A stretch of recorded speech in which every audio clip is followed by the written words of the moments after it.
नमस्कार साथियों, zero news Ramgarh में आपका स्वागत है। सच की राह पर साथियों, एक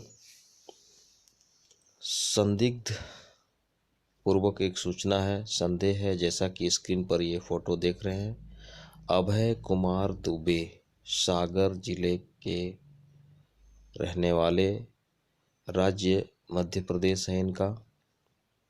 और जैसा द जीरो चैनल में प्रसारित हो रही है कि यह व्यक्ति जो है ISI के संरक्षण में काम कर रहा था।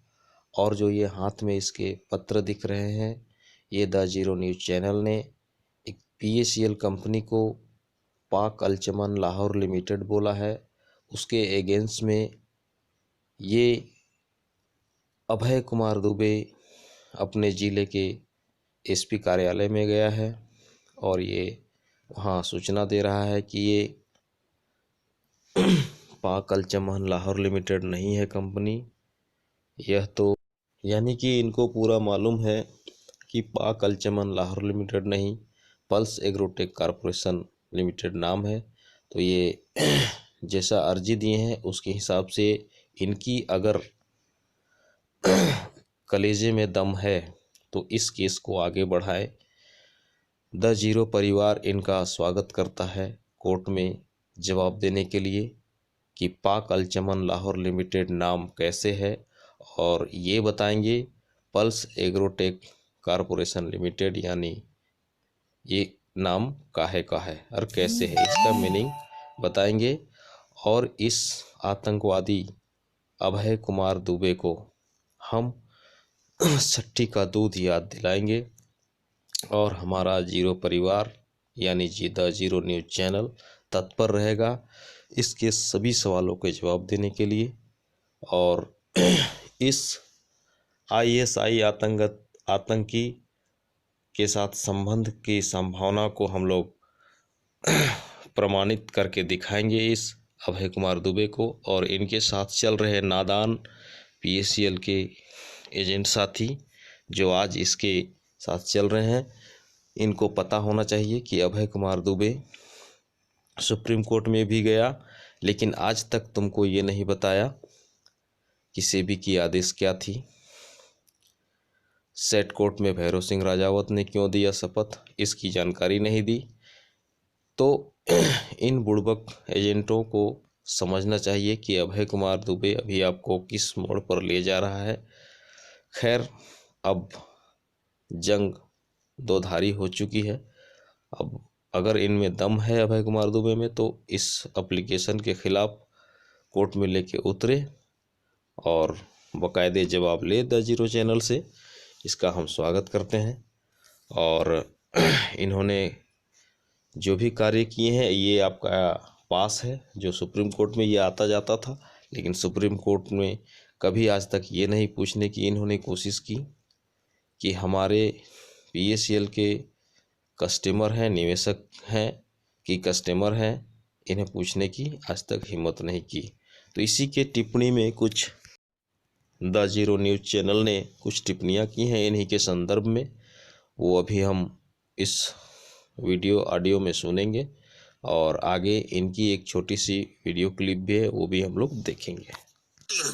13 आइए साथियों, आज का कार्यक्रम शुरू करते हैं। और कार्यक्रम शुरू करने से पहले सभी साथियों को जानकारी दे दें कि जीरो चैनल पर दी गई किसी भी जानकारी पर यदि किसी भी व्यक्ति, समूह या समुदाय को किसी भी प्रकार की कोई आपत्ति हो तो संवैधानिक व्यवस्था अनुसार निम्न ईमेल ID पर अपनी आपत्ति नोटिस देकर दी गई जानकारी की सत्यता के प्रमाण मंगवाए। हमारी ईमेल ID है thezeronewschannel@gmail.com।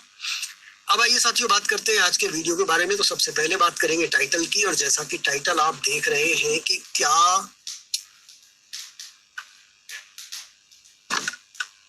रेशमा अली को 15,000 करोड़ रुपए, पूरे 15,000 करोड़ रुपए की जानकारी है या नहीं? पूरे 15,000 करोड़ रुपए की राज वो जानती है कि नहीं जानती है कि 15,000 करोड़ पूरे कहां कहां, किस किस रास्ते से, किस किस आतंकवादी किस किस नक्सलवादी तक पहुंचाए गए, कौन कौन से हथियार खरीदे गए, ये जानकारी है कि नहीं है, इस पर आज थोड़ी सी चर्चा करेंगे। इसलिए करेंगे साथियों क्योंकि अभी कुछ ही दिन पहले हमारे पास इस संबंध में जानकारी आई और हमने आप लोगों को उस वीडियो में डिटेल बताई भी कि ये भोपाल की रहने वाली है और उसका जो मोबाइल नंबर जो अभय दुबे ने बताया था जियो चैनल के खुफिया रिपोर्टर को, वो आप लोगों को जानकारी दी गई थी। हालांकि अभय दुबे वो नशे की हालत में था जब उसने बताया, लेकिन नशे की हालत में जानकार हमारी खास विशेषकर पत्रकारिता ये कहती है कि जो नशे की हालत में होता है वो व्यक्ति उस समय झूठ नहीं बोलता, सच बोलता है। और उसके बाद फिर सोशल मीडिया पे और भी कुछ जानकारियां प्राप्त हुई और साथ साथ उसमें एक रेशमा अली की सफाई भी देखने को मिली। उसने सफाई ये दी कि वो इन गतिविधियों में, किसी भी प्रकार की गतिविधियों में सम्मिलित नहीं है। जो भी जीरो चैनल पर आरोप लगाए जा रहे हैं वो तो सिर्फ अभय दुबे के बहकावे में आकर के सरकार का विरोध करती थी, क्योंकि अभय दुबे ने उसका ब्रेन वॉश कर दिया था और उसको समझा दिया था कि तुम सरकार को चोर बोलो, तुम सेबी को चोर बोलो, तुम संवैधानिक संस्थाओं को चोर बोलो, तुम लोढ़ा कमेटी को चोर बोलो, तो तुमको पैसा मिलेगा। अब ये पैसा कौन सा मिलेगा? जो पैसा जमा है वो मिलेगा या ऊपर से कोई 10-20 लाख 50 लाख अलग से कोई पैसा मिलेगा? यानी एक होता है ना कि आईएसआई, जो पाकिस्तान की आईएसआई एजेंसी है, वो षड्यंत्र रचने का इन लोगों को पैसा देती है कि देश में अराजकता फैलाओ तो उसका पैसा मिलेगा। तो अभय दुबे ने इसको किस पैसे की लालच दी थी, अभी वो बात क्लियर समझ में नहीं आई है। लेकिन इस रेशमा अली ने अपनी सफाई पेश की है सोशल मीडिया पे, हमारे ये आई है ये सफाई, जिसमें उसने ये कहा कि अभय दुबे ने उसको ये कहा कि भाई आप मोदी सरकार पर झूठे आरोप लगाओ, उसको चोर कहो, लुटेरा कहो, तो वो डरकर आपको पैसा देगी, तुमको पैसा मिलेगा। अब इस प्रकार की बातें वो वो सोशल मीडिया पे सफाई दे रही है और इसीलिए वो बोल रही है कि हम विरोध करते थे और इसके साथ जाते थे और कोई हमारा आतंकवादियों से कोई संबंध नहीं है। इस प्रकार की उसने जानकारी दी है। अब ये सच है झूठ है ये तो मुझे नहीं मालूम, ये तो जांच के बाद पता चलेगा। लेकिन अब एक और जानकारी ये आ रही है कि रेशमा अली के बहुत पहले से ही आतंकवादियों के संबंध है। इसकी हालांकि जीरो चैनल अभी पुष्टि नहीं कर रहा है, इसकी जांच की जरूरत है। क्योंकि एक व्यक्ति ने मुझे ये बताया कि ये बहुत कुछ जानती है। अगर ये ईमानदार होती, इनके आतंकियों से संबंध नहीं होते, तो जीरो चैनल पर जो 21 और 22 अगस्त 2014 का जो 15,000 करोड़ रुपए कलेक्शन हुआ, वो पैसा आतंकवादियों तक गया। उस पैसे की किसी बैंक में जानकारी नहीं आ रही। तो क्या रेशमा अली ने एक बार भी ऐसा कुछ किया? क्योंकि जानकारी आ रही है कि वो पुलिस को चिट्ठी लिखना तक जानती है कि हम घर से कैसे चिट्ठी लिखी जाती है पुलिस अधीक्षक को, मुख्यमंत्री को, राष्ट्रपति को, खुद लिखना जानती है, खुद करना जानती है। तो इतना सब सोशल मीडिया पर देखने के बाद क्या उसने कभी पुलिस को इस बात की चिट्ठी लिखी कि मैं रेशमा अली, मैं पीएसएल से जुड़ी हुई थी, मैंने पीएसएल की भोपाल ब्रांच में करोड़ों रुपए जमा होते हुए देखे, वो पैसे गायब है, उसकी जांच की जाए।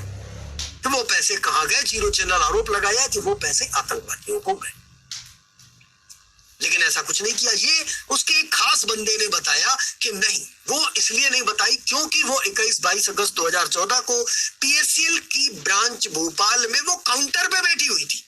ऐसी जानकारी आ रही है कि वो काउंटर पे बैठी हुई थी, लोगों से पैसे ले रही थी और पाक अल चमन लाहौर लिमिटेड की वो खास किरदार में काम करती थी। अब वो पाकल चमन लाहौर लिमिटेड से क्या काम करवा रहा था ये उसको ये मालूम। गोपाल सिंह चावला के निर्देश में ये काम करती थी।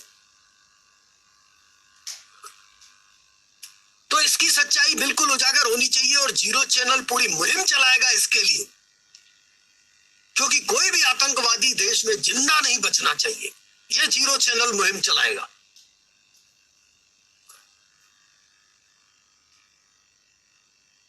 और भोपाल से भी करोड़ों रुपए गायब है, क्योंकि पूरे देश भर के 15,000 करोड़ गायब है, भोपाल से भी पैसा गायब है। और अगर भोपाल की ये रहने वाली है और सागर से पैसा अभय दुबे इसके घर में जाकर के छिपाया है, फिर आरडीएक्स भी इसके घर में छिपाया है, तो इसको आरडीएक्स क्यों रखने देनी चाहिए थी? अपने घर में आरडीएक्स रखने की इजाजत क्यों दी इसने?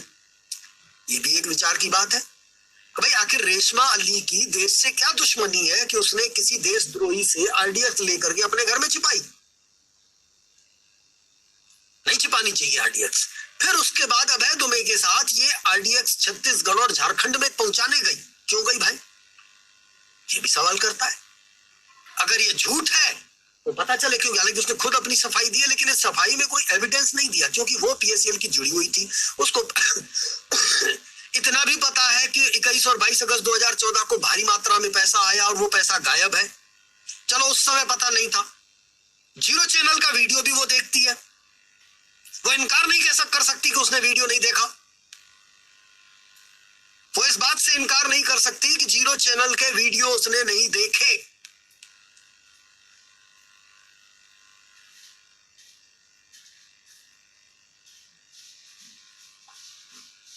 तो फिर उसने आतंकवादियों को पैसा दिए जाने का विरोध क्यों नहीं किया? क्योंकि विरोध तो करती है वो। अभय दुबे के कहने पर मोदी सरकार का विरोध करती है, संवैधानिक संस्थाओं का विरोध करती है, माननीय सर्वोच्च न्यायालय द्वारा गठित कमेटी का, स्वतंत्र कमेटी, रिटायर्ड चीफ जस्टिस की अध्यक्षता में बनी कमेटी का विरोध करती है, उसको चोर लुटेरा बोलती है। लेकिन आतंकवादियों को जब पैसे जाते हैं तो किसी कंपनी द्वारा पैसे जाते हैं तो उस कंपनी का विरोध नहीं करती, उस कंपनी के प्रमोटर जो आतंकवादियों तक पैसा पहुंचाते हैं उसका विरोध नहीं करती, उन आतंकवादियों का विरोध नहीं करती। क्यों नहीं करती? क्योंकि ये खुद आतंकवादियों की मददगार है। ये जीरो चैनल ब्लेम लगा रहा है रेशमा अली पर कि रेशमा अली आतंकवादियों की मददगार है, इसकी जांच की जानी चाहिए। भोपाल का पैसा इसके घर में रखा होगा, क्योंकि सागर का पैसा तो अभय दुबे बयान दे चुका है कि इसके घर में रखा था और आरडीएक्स रखी थी। कोई साबित करके दिखा दे कि सागर का पैसा अभय दुबे ने इसके घर में नहीं रखा था, किसी दूसरे घर में रखा था, तो हम मान जाए इसी के घर में रखा गया था। क्योंकि जीरो चैनल ने कई लोगों से पूछा, कहीं से भी पता नहीं चल पा रहा कि और कहीं रखा था। वो रेशमा अली के ही घर में था, आरडीएक्स भी उसी के घर में रखी थी।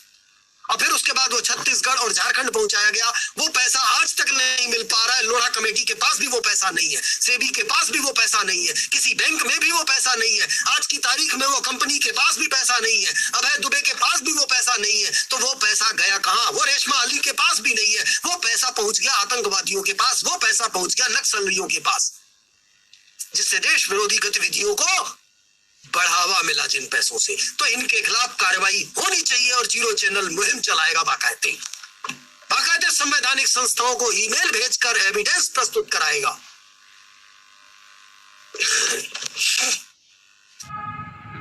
आज सागर के सभी साथी यूट्यूबर जीरो के खिलाफ कार्यालय माननीय पुलिस अधीक्षक सागर के पास इस चैनल के खिलाफ अभद्र टिप्पणियां करने, लोगों को बरगलाने, गुमराह करने और संगठन जितने भी बने हुए हैं उन संगठन के लीडर्स के खिलाफ लोगों को भड़काने और उनको जान से मारने की धमकी देने के आरोप में आज हमने कार्यालय पुलिस अधीक्षक सागर के समक्ष एक आवेदन प्रस्तुत कर उनसे ये निवेदन किया है कि इस यूट्यूबर के खिलाफ सख्त से सख्त कानूनी कार्यवाही की जाए।